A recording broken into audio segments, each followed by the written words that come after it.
For as long as I can remember, Christmas was a season of proof. Not love, not warmth, not family, but proof that I was always second. Always the extra weight in a family that celebrated themselves far more than they ever celebrated me. My parents weren't cruel in the loud, movie villain way. They were cruel in the quiet, forgetful way. The kind that stings for decades because no one else sees it happening. Every year, like clockwork, they forgot. Forgot to buy me a gift, forgot to hang a stocking for me, forgot to include my name in the family Christmas cards, forgot to ask when I was flying home, forgot that I had taken time off work to see them, forgot that I existed until my sister, Danielle, would giggle and say something like, "Oops, Mom, did you forget the extra stocking again?" And Mom would always smile that tired, innocent smile, like I had materialized out of thin air and caused her inconvenience, and say, "Oh, honey, you should have reminded me." But she never forgot Danielle. Never forgot her handmade ornaments, her favorite pie, the expensive gifts she deserved, the spot at the table that was always safe for her, even when she arrived 3 hours late. With Danielle, they remembered everything. With me, they remembered nothing.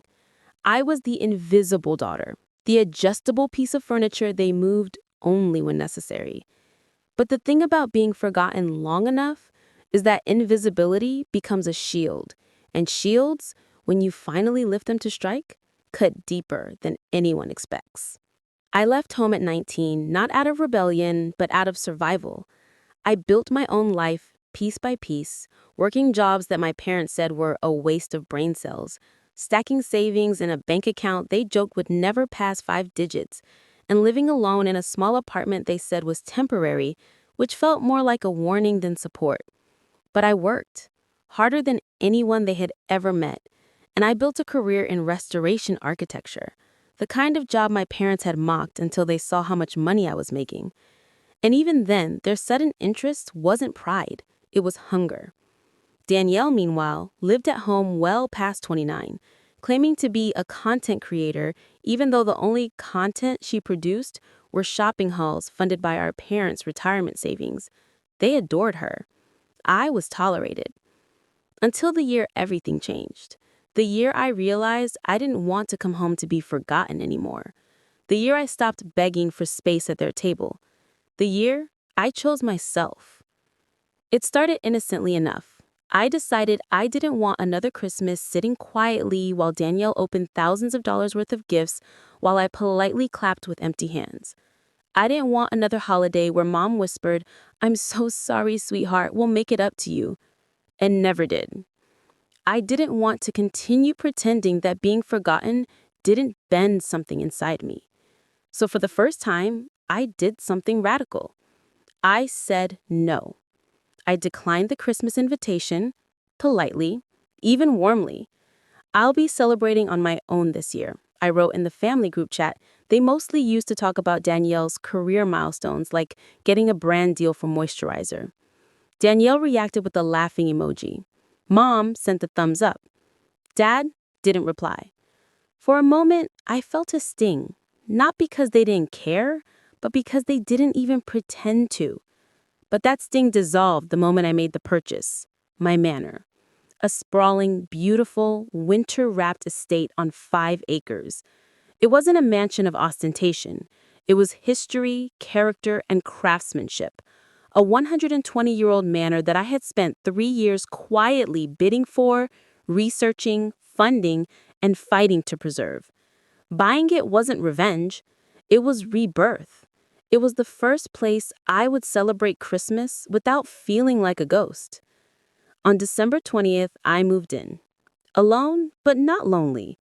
I decorated the massive stone fireplace with gold and evergreen garlands, set up a towering 12-foot Christmas tree sprinkled with warm white lights, and baked gingerbread cookies that filled the halls with a scent I realized I'd never associated with home before.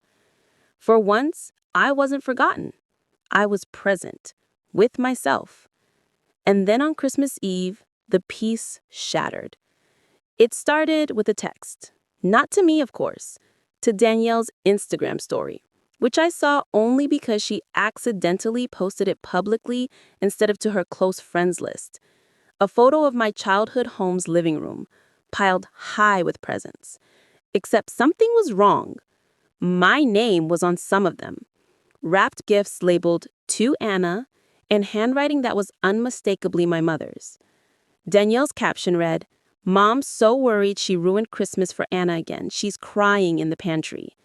There was a laughing emoji attached. Crying in the pantry? For me? A daughter they had ignored for nearly 3 decades? Something didn't add up. Then another photo popped up in the story, this time of my parents' car packed with those same presents. My name visible on nearly all of them. The caption this time, "Road trip for Operation Make Amends." I nearly dropped my phone. They were coming here, to my manor, without asking, without inviting, without acknowledging the boundaries I had set. I paced the long hallway of the manor, the wooden floors creaking beneath me. Why now? Why after all these years? Why after decades of neglect, pity, and forgetfulness had they suddenly remembered me? I got the answer an hour later, when a text from Dad appeared on my phone, not sent directly to me, but mistakenly dumped into the family group chat. "She can't turn us away once everything's inside. The locksmith will have the new keys ready by noon." Locksmith? New keys? My vision blurred. My hands shook. My parents weren't coming to apologize. They were coming to take, to move in, to claim my home the same way they had claimed my life, quietly, subtly, without consent. Danielle posted another story video. She was laughing in the back seat. "Mom says Christmas is about family, so we're bringing Christmas to Anna whether she wants it or not. Can't wait to see her face when she realizes we're staying all week." All week? The words rattled in my skull like cold metal. My parents, who couldn't remember my birthday, who forgot to include me in Christmas photos for years, who never once visited my apartment, were planning to move into my home because an old manor looked in their eyes like a free luxury vacation, funded by the daughter they had always considered optional. The shock twisted into something colder than anger. Clarity. They didn't forget me, not really. They ignored me until I had something they wanted. The doorknob rattled 3 hours later. Not a knock, not a doorbell, a rattle, followed by the unmistakable metallic clink of tools. The locksmith. My parents, Danielle. They hadn't even given me the courtesy of pretending they belonged here. They were breaking in. And I stood perfectly still in the foyer, the Christmas lights behind me glowing like silent witnesses, thinking one single thought. This Christmas, I will not be forgotten, and they will finally learn why. The sound of metal scraping against the lock echoed through the manor's foyer, sharp and deliberate, like someone carving their entitlement into the door. And for a moment I stood frozen, not out of fear, but out of disbelief that they would truly go this far. That after years of forgetting me, they had suddenly remembered only the things about me that benefited them, never the things that hurt me. The Christmas lights flickered softly behind me, their warm glow so wildly out of place compared to the cold, invasive clinking of tools outside. And I felt a strange mix of calm and fury settling in my chest. Calm because I had finally reached a moment of absolute clarity, and fury because this was the family who never apologized for anything, yet now felt justified in forcing their way into my home. I stepped toward the door as I heard Danielle's voice outside, high, mocking, and obnoxiously cheerful, the same voice she used when she wanted attention. "Mom, hurry, it's freezing! Tell the locksmith we need to get inside before my makeup cracks." I could almost picture her shaking her head dramatically, wrapped in one of her absurd fur-trimmed coats bought with my parents' money, playing the role of the princess entitled to every space she entered. Then my mother's voice, soft but urgent. "Just give him a minute, sweetheart. Anna won't mind. She'll be grateful, really. She always pretends she wants space, but she's just lonely." Lonely. The word hit me like a slap because it wasn't even a misunderstanding. It was a scripted excuse my mother used every time she didn't want to admit wrongdoing. If she forgot me, it wasn't her fault. I was simply too quiet. If she ignored me, it wasn't her fault. I didn't speak up. If she dismissed me, it wasn't her fault. I was too sensitive. And now, if she illegally entered my home, it wasn't her fault. I was lonely. The lock gave a loud, final click. My heart thudded. The handle turned slowly, and instinctively I stepped back, letting the cold air rush inside as the heavy door swung open. The locksmith, a man in his 50s with tired eyes, stood there, holding his tools awkwardly, clearly uncomfortable with the whole thing. Behind him were my parents, bundled in coats, smiling the kind of guilty smile people wear when they know they have crossed the line, but believe they will be forgiven. And then Danielle pushed forward like a celebrity stepping onto a stage, brushing past the locksmith and into the manor with wide eyes. "Oh my God, Anna, this place is huge. You didn't tell us you bought a castle." She spun around dramatically, her heels clicking against the foyer floor, as though she were inspecting a property she intended to keep. Dad gave a stiff nod when he saw me, like a man greeting a business associate he didn't particularly like but needed something from. "We made good time," he said, as if we had planned this together, as if I had expected them, as if I wanted them. Mom's smile stretched thin and falsely warm. "Merry Christmas, sweetheart. We brought gifts and food, and we thought, well, since it's such a big place, you might like the company." I stared at them, speechless, the audacity so thick in the air I could barely breathe.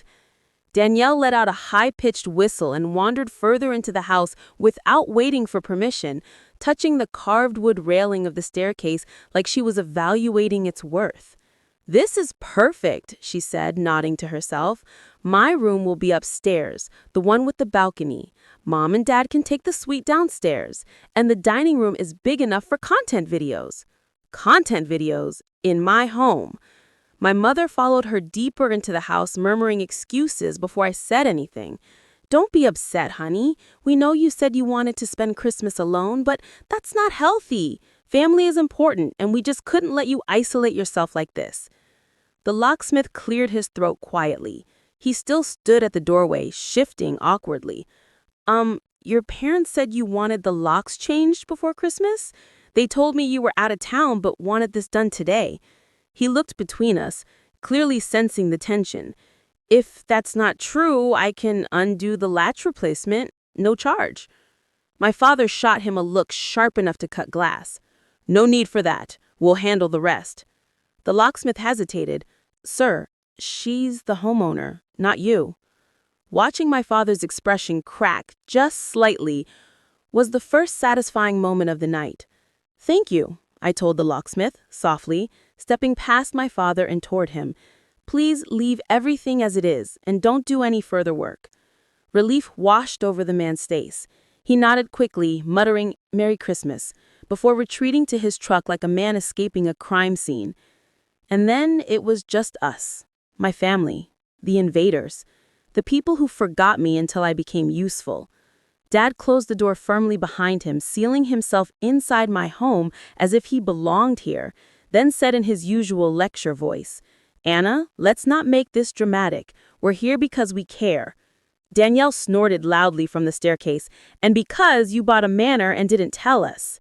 Mom waved a hand. "Don't start, Danielle," but her eyes flickered with the same greedy curiosity. I exhaled slowly, the weight of every year, every forgotten stocking, every empty Christmas morning, every forced smile pressing on me like a mountain. "I broke into my home," I said quietly. "You lied to the locksmith. You planned to replace my keys. You were going to move in without asking." "Temporarily," Mom corrected, as if that somehow made it polite. "Just for the holidays, maybe New Year's, or a little after. You've always had extra space, sweetheart, and we thought it's the season of giving."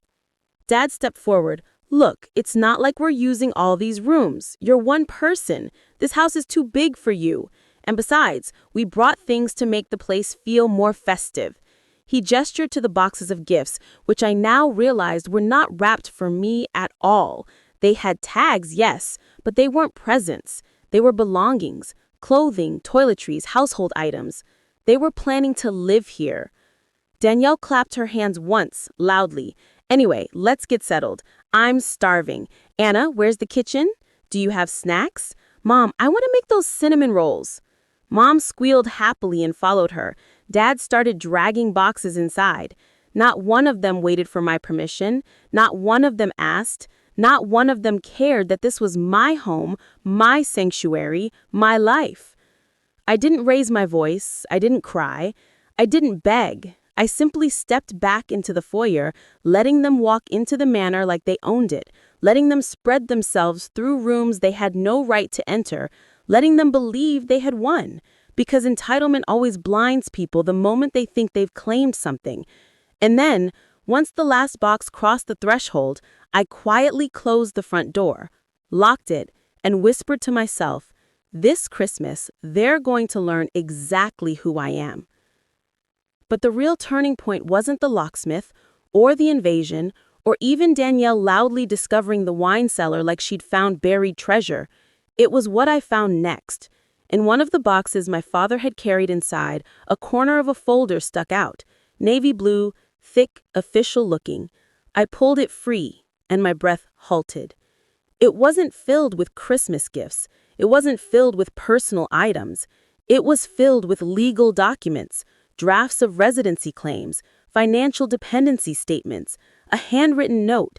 If she resists, use emotional leverage. My stomach twisted.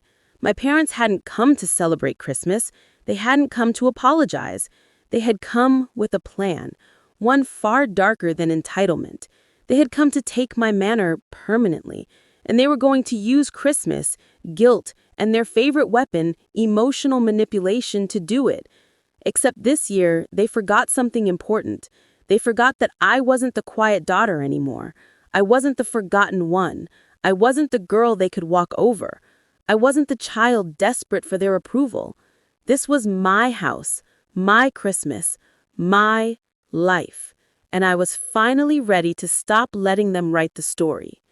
When the locksmith finally stepped back and the door to my manor swung open, my parents rushed inside like they owned the place, like the walls themselves had been waiting decades to welcome them back, like every room was another reminder of the daughter they'd spent years dismissing, forgetting, and conveniently erasing whenever their perfect little family narrative required it.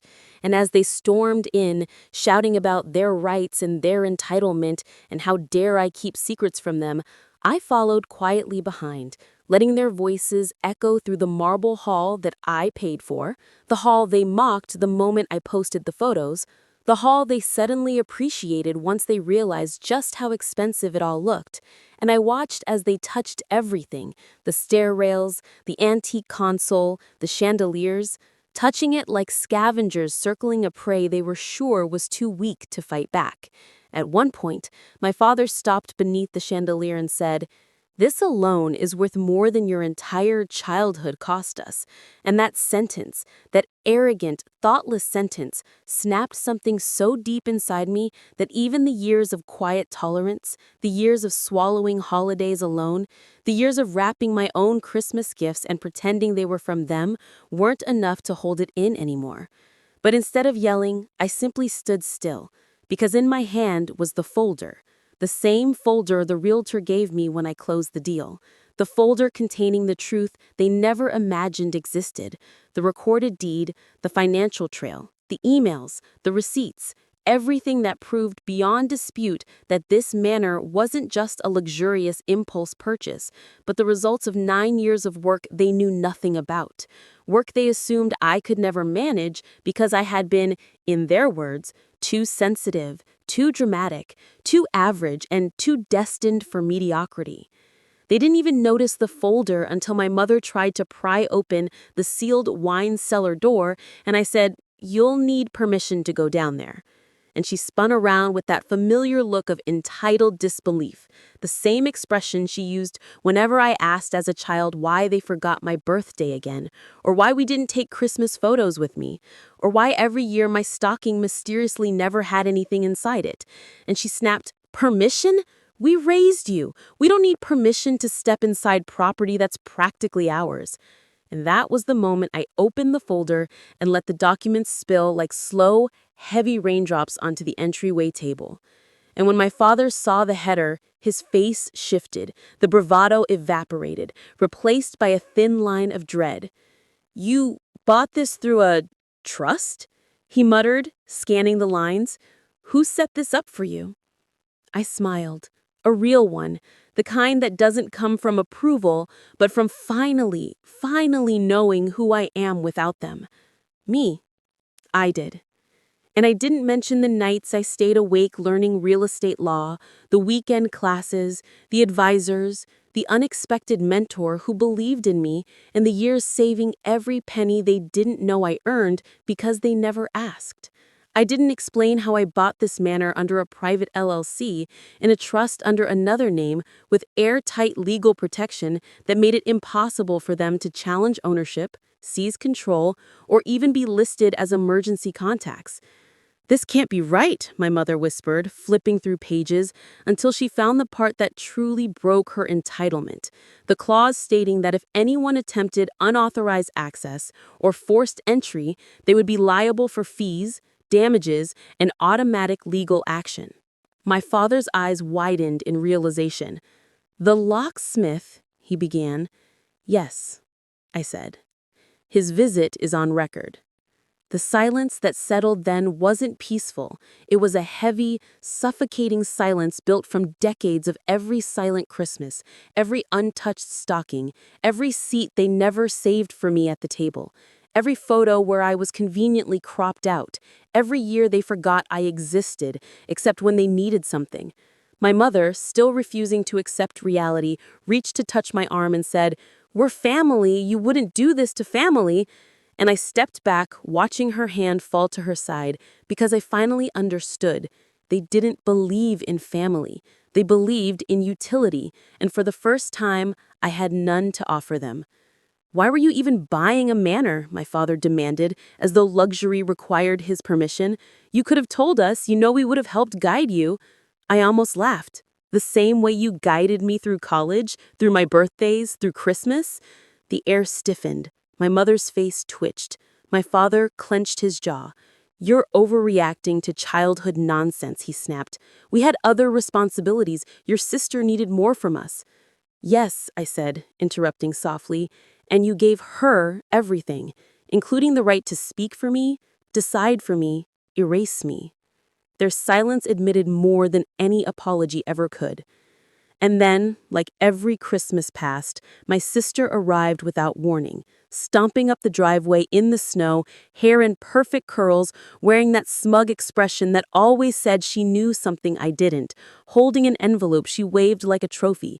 "Mom, Dad, you will not believe what I found," she shouted before she even reached the door. Her college fund, the one she never used, the bank finally released the full history, and she stopped when she saw me standing there with the folder. "Oh, you're here," she said, tone dropping as though my presence ruined her dramatic entrance. My parents rushed to her, eager for normalcy, for someone they could still control, and my sister grinned like a cat ready to tear apart a mouse. "Your college fund was worth triple what you thought," she said sweetly, "and because you didn't use it, Mom and Dad signed guardianship of the leftover amount to me, so Technically, I said, you committed fraud." She blinked, confused. I reached into my folder again and lifted the printed legal notice I had obtained 2 weeks earlier, the one showing the fund wasn't abandoned, wasn't accessible to my parents, and most importantly, wasn't transferable. Their signatures were illegal. My sister's access was illegal. Every dollar withdrawn was traceable, and I had already submitted everything to the bank's fraud department. My sister's smirk evaporated. My father staggered. My mother whispered, No, this isn't happening." It was. You should leave, I said, softly, before the sheriff arrives. Because yes, I had called, not out of vengeance, but out of boundaries. For the first time in my life, I chose myself. My sister stepped back, shaking her head in disbelief, muttering, "You can't do this to us." And I said what I had waited a lifetime to say. You already did it to me. Their faces crumpled, not into remorse, but into the shock of people who had never imagined the person they belittled would ever have the power to stand tall. When the patrol car turned onto the long driveway, its lights reflecting across the snow, my parents finally realized it. The daughter they forgot every Christmas, the daughter they dismissed as insignificant, the daughter they claimed didn't need family, had outgrown them completely. They backed away, scrambling to gather their things, my mother crying, my father cursing, my sister trembling with the terror of consequences catching up to her for the first time ever. And I stood in the doorway of my manor, my home, watching them retreat into the cold, the same cold they made me stand in every Christmas of my childhood. The sheriff approached me first, confirming the forced entry report, then turned to them with the questions they never thought they'd have to answer. I didn't stay for the confrontation. I didn't need to. I closed the door gently, the soft click echoing through the warm, golden-lit foyer, and for the first time in my life, Christmas didn't hurt. I walked toward the fireplace, sat down with a blanket and hot cocoa, and whispered to myself, "Merry Christmas." And the house, my house, felt like it whispered it back.